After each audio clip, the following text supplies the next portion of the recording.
You're listening to Quantum Conversations with Karen Curry Parker.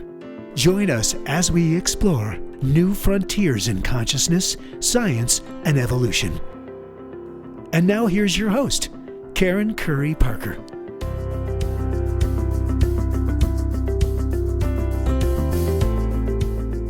Hi, and welcome to Quantum Conversations. My name is Karen Curry Parker, and I'm so excited and honored to welcome our special guest, life coach, business consultant, blogger, and author, Allison Carmen.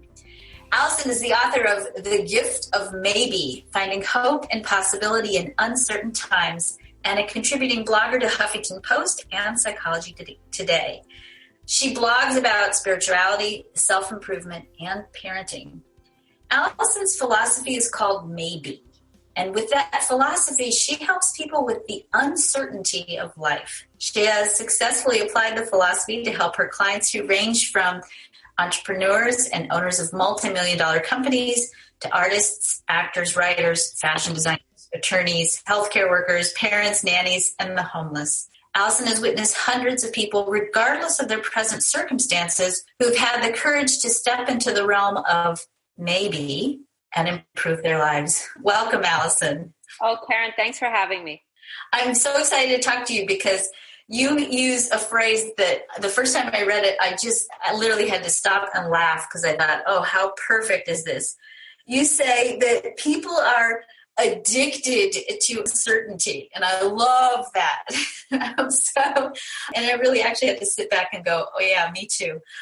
So talk to me a little bit about what do you mean about being addicted to uncertainty? Well, I can tell you from my own life that I discovered it through my own experience. When I say I was addicted to certainty, I needed to know what was going to happen next in my life. And if I didn't know what was going to happen, I projected things were going to be bad or they weren't going to work out. And I think a lot of us do this. We're so worried and we're so afraid about what's going to happen in life. We start to write stories about what needs to happen for us to be okay. We could write a story, I need to have this job till I retire, or I need to have this amount of money in the bank when I'm 50, or my child needs to go to this college to be okay. And we hold on to these stories so tight because they make us feel safe and secure, but then the uncertain happens, the unexpected happens. We lose our job, we don't have the money, our child doesn't get into the college we expected, and we spin out of control. And we're so frightened that because something unexpected happened, that things are going to be bad or they'll never get better. And I spent most of my life battling with this addiction. And I think a lot of us do. We're always so worried when we don't know that means bad things are about to happen. It's interesting. I have to just maybe go a little bit of a different place with this because I'm curious about this because I absolutely agree with you. And I see this over and over again. And certainly, I'm not going to lie, I have this going on in my own head. There's a certain amount of conditioning that says every time something starts to go well, hold your breath and wait for the other shoe to drop, right? So what is it that causes us to create these anticipations of doom and gloom, do you think? I think deep down we're afraid we're not okay. And I think we're afraid that, I think it starts maybe from a young age. I don't know if sometimes people's parents are very worried. They're very fearful. It could be from the news, but we have this constant thing in our head that it's like a tape that just like goes on and on and on.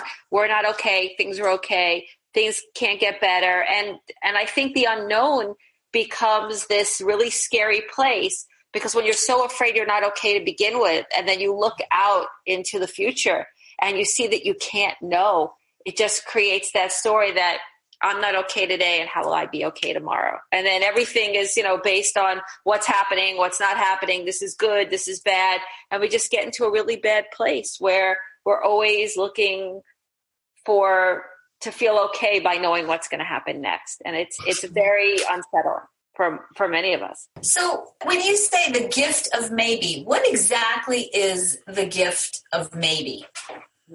Well, I could go back to my own story. So what happened for me in my life is that I was addicted and I was writing all these stories about what needed to happen in my life for me to be okay. And the biggest story that I wrote in my life was that I was going to grow up. I was going to get a job at a really large law firm. I was going to become a lawyer, get the job, make so much money, married a great guy. And I actually thought that the balloons were going to come down. And when I achieved these things, life would have no more uncertainty. And I know it sounds very simplistic, but I really believe that I would get to a point that I would know everything would be okay. And I went to law school. I married the great guy. I got the great job. And I actually remember walking to work my first day thinking, I've arrived. This is it. Now I know everything is going to be okay. And the second day of work, my office mate comes into the office and said, hey, Allison, did you hear they're firing half the first years? And I was a first year. And it was in that moment that I realized that I would never find certainty in my life, that there was always be uncertainty. And it was unbearable. It was almost like I couldn't catch my breath. And then I just started to worry about more things. Was there going to be a terrorist attack in New York City? Were my parents going to be okay? Was I going to lose my job? And I didn't recover for a very long time. I stopped sleeping. I felt ill. And then one day, after all this stress and worry, and I kept making changes in my life, I heard this Taoist story, and it's about a farmer. And the farmer had a horse, and the horse ran away. And his neighbor came by and said, you have the worst luck. And the farmer said, maybe. And the next day, the farmer's horse came back with 5 mares. And the neighbor comes by and says to the farmer, you have the best luck. And the farmer says, maybe.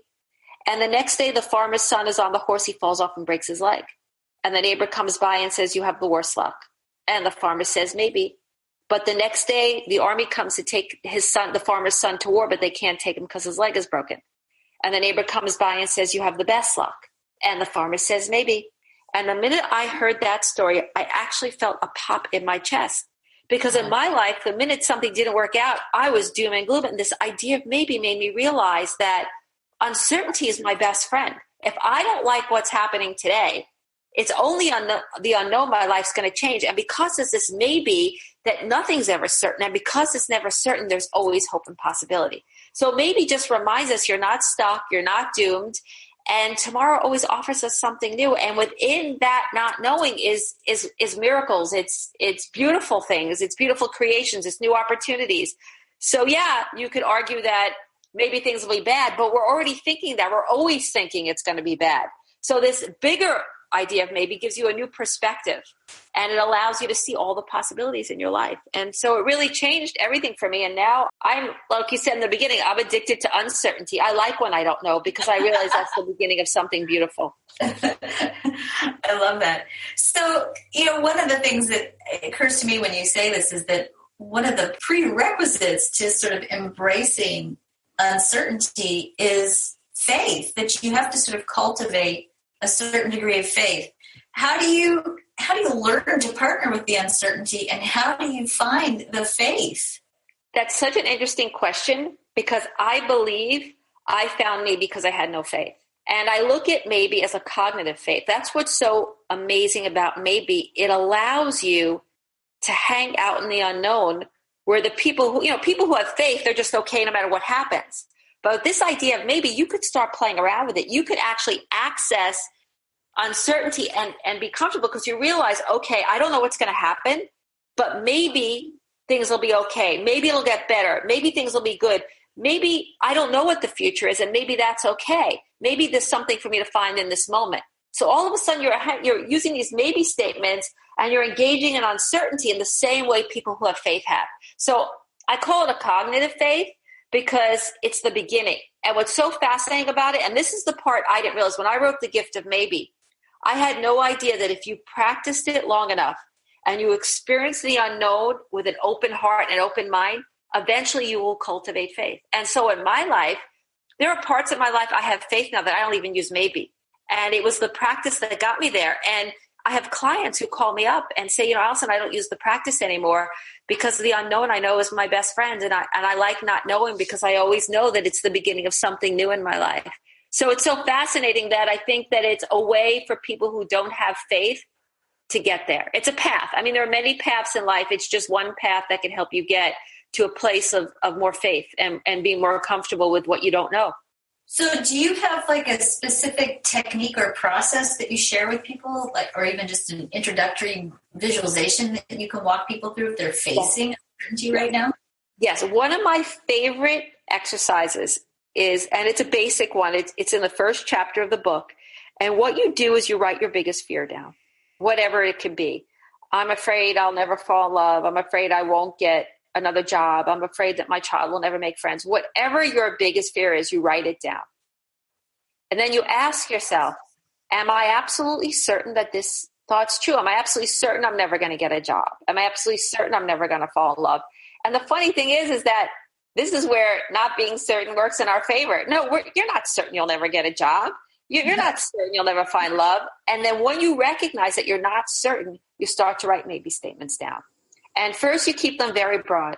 Maybe everything is still okay. Maybe I'll find a way to pay my mortgage this month. Maybe things will get better. Maybe everything is good. And then you write specifics. Maybe I need to call my friend Joan and ask her if they're looking for someone. Maybe I need to go back to school. And if you do this practice for 15 or 20 minutes, you're going to feel a little pop in your chest. You're going to feel lighter because you're going from this place where you're so sure you're doomed. You're so sure it's game over. You're so sure you're going to lose your home and things will never work out. And you go to this expansive place where you recognize, wait, just because I don't know doesn't mean it's not going to work out. Just because I don't know doesn't mean something can't happen tomorrow. And automatically you feel more hopeful and you feel more spacious and you feel less worried. And you still can have that fear. Just because you did the practice doesn't mean the fear that you'll never get another job again. It doesn't mean it'll go away, but it's hanging in this big open space where you recognize that's just one possibility. There are so many others. And that practice, it saves me. And even when I think, I'm done, I'm past maybe. The other night I was worried about something about my daughter, and there I was. I picked up the pen and I did it for 20 minutes. And then I'm like, I realized, wow, I was just projecting. I was telling a story of what was going to happen. And, I don't know. And things could change and get better and everything could work out okay. And then when you get to that place too, you're more creative and you're more open and you're more likely to find your way because you're not living in just a fearful space. Well, and I can imagine you're also unlimiting yourself from a fixed fate of doom. Yes. Yes. So I want to ask you a couple of questions about uncertainty in our current environment, in our current emotional, political climate. And I want to talk about this from two different perspectives. I want to talk about it first from our perspective as adults, those of us who are daily dealing with the doom and gloom on your CNN news page. My husband, I think, is my poster child for this. I always know when he's checked the news on his computer because he walks through the house shaking his head quietly. And I want to talk about it in that context. And I also want to talk about how do we help our children really deal with, I think, their perception of the stress that they're experiencing from the little bit that they know about what's going on. So, when I look at the news right now, and this isn't just about America, I think when we look at the global environment, it seems like, there's a lot of dialogue about doom and gloom. We've got global warming. We've got, I think, tremendous amounts of polarity at this moment, us versus them thinking. We've got poverty. We've got war. We've got environmental destruction. It seems like it's a really tense and scary time right now. What do you think is up on the planet right now? And what do you recommend to people to help them deal with the anxiety and the stress and, the uncertainty of our current global environment? Well, I think the thing, and this includes also, Donald Trump and our politics and everything going around in the world, I think most of us are afraid of uncertainty. And we've been avoiding it most of our lives. And we've been shutting down. We've been shutting off. We've been limiting ourselves, limiting our ability to keep an open heart, limiting our ability to challenge ourselves, have new opportunities, create new things in our lives. And I think what's going on in the world right now is we can't run away from our fear of the unknown. So that's the first thing that's happening. It's forcing us to tackle this. And those of us that are willing to lean into the unknown are having a better time of it, even if we don't like what's happening, than the people who have always been running away from it. So this is really about our relationship. How we're going to show up for this is about our relationship with the unknown. And if you think about it, our relationship with the unknown has always dictated our lives. It always determines if you're willing to take that job that you're not sure about, if you're willing to go on that first date with that guy you don't know that well. It always dictated everything that we did in life. And if we avoided it, maybe we weren't always living our best life. And now it seems to be, looking all over the planet. So our relationship with uncertainty is really going to dictate how we show up. And more now than ever, we need to realize that everything in life changes. And that a lot of our fear is not the moment. A lot of our fear is a projection of what's going to happen in the future. So the thing is we need to do is we need to say what's really happening now and what's my projection. Because the projection is just the story. It's just the story of what we think is going to happen. And although everyone could say, oh, Allison, I know, there's global warming, but we don't know what could happen. We don't know what's possible, what we can invent, environmental changes we can make. We don't know. I mean, now if you look at it, people are so much more politically active than they've ever been. People are going to protest. People are getting involved in issues. For all we know, maybe we all needed to wake up. Maybe this is the best thing that could have ever happened because we're all going to be more politically active. And maybe, the next time, in 2018, when we have new people running for the House and people for the Senate, and then the next presidential election, maybe there's going to be real change. So we don't know what's going to happen. And this idea maybe allows us to look into the unknown and realize no matter how it looks today, things will change.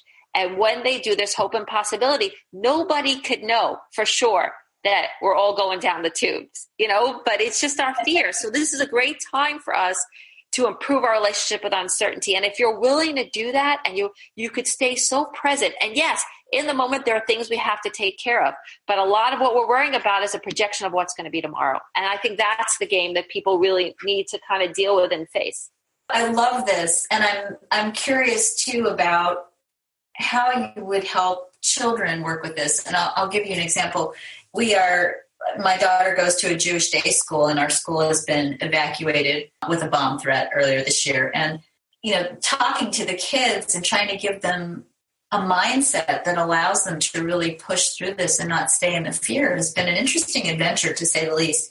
What would you say to parents who are talking to their children who maybe are feeling maybe not such extreme concern around specific situations around hatred, but about their own stress related to the world or the government or, it seems that the kids are seeing so much stuff, even just nature programs anymore are not ever just about nature. They always seem to end with, this is being destroyed and that's being destroyed. How do you help kids discover the gift of maybe? Well, it's so interesting. Our society is likes to be positive or negative, right? Mm-hmm. Either this is going in the right direction or it's going in the wrong direction. And in positive thinking, if you think about it, is another game we play with certainty. We try to stay positive because we want things to land in a certain direction. So for kids, it's really hard because they have this natural tendency, right, to be positive. And then when they hear their parents talking or they hear the news and everyone's like, no, it's bad, things are negative. These are, the children, they have nowhere else to go, right? They're either going to be positive or negative, that life is more, I don't want to say black and white because children see things in color, but they could get very fearful and shut down. And this maybe mindset is the best thing that we could teach our children, because if we teach our children, oh, don't worry about it, everything will be okay, then when something bad happens, they're not going to be able to deal with it. But on the other hand, if you tell them, oh, doom and gloom, things will never get better, then they're not going to bother. They're not going to have the strength and they're not going to have the resilience to make a change in the world. And that's why maybe is so great, because maybe allows you to sit down and say, yes, this is what's going on politically. And yes, this is what's going on with the polar ice caps. They're melting. And this is what's going on with diseases in the world and poverty. But at the same time, you say, but just because this is happening, doesn't mean that things can't change, because life has maybe. And we empower them to be the people that are going to make the changes. See, the thing is that we all think that if we can't think of the solution today, that it'll never happen. And we forget that people invent things, cures. People invent cures. We don't know what's going to happen with, maybe we'll make some great changes with greenhouse emissions, and maybe there'll be new inventions, and maybe there'll be peace in certain nations we never thought was possible. So this idea of maybe is going to allow your kids to stay positive and hopeful and be able to handle uncertainty. And I think if we can teach them this, I think they will be the ones to make the better tomorrow. But we have to be careful, because a lot of people, we're selling our kids doom and gloom. And if we don't sell them maybe, I'm very concerned that they won't have the strength and the resilience to make the changes that need to happen. So I always like to close my interviews with this question, and I'm curious to hear what your take on this is. What is the one thing that you think we can do today to begin to consciously create a more peaceful world? I think, well, of course, I always say that gratitude for what is always brings people back to the moment. So I always like to think the more grateful we are, the more peaceful we are, the more accepting we are of how life is in the moment. And our hearts tend to open and we tend to be kinder, more peaceful. But I also think this may be practice. I think looking and seeing what a lot of our unhappiness, a lot of our fear, a lot of our worry is just a projection of what's going to happen in the future. And the minute we recognize that maybe that's not true, maybe things could change, maybe they could be different, maybe everything could be okay, maybe I need to act, maybe I need to do something, we're going to land back in the moment with less fear or less worry, and we're going to be softer or we're going to be kinder. And I think we'll have more peace within our hearts because we realize that there's something beautiful usually to experience in this moment, and the future is filled with more hope and possibility. So I think between gratitude and maybe we could show up today with more peace and again, hope. I think hope is also a really important part of that mindset. Oh, absolutely. Absolutely. Well, wonderful. So Allison, your book is available. Is called The Gift of Maybe. Yes. Finding Hope and Possibility in Uncertain Times. It's available on Amazon and other major book distributors. You can learn more about Allison's work and subscribe to her blog. And by the way, go to her website and read her blog posts. You're such a great writer and you're so clear and so inspiring and really give people hope. So go to her website, subscribe to her blog. Her website's www.allisoncarmen.com.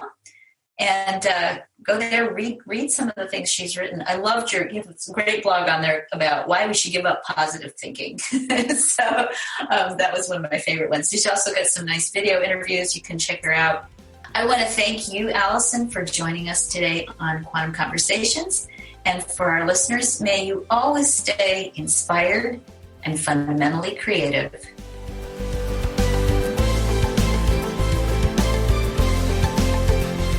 Thanks for listening to Quantum Conversations with Karen Curry Parker. For more information, visit joyfulmission.com.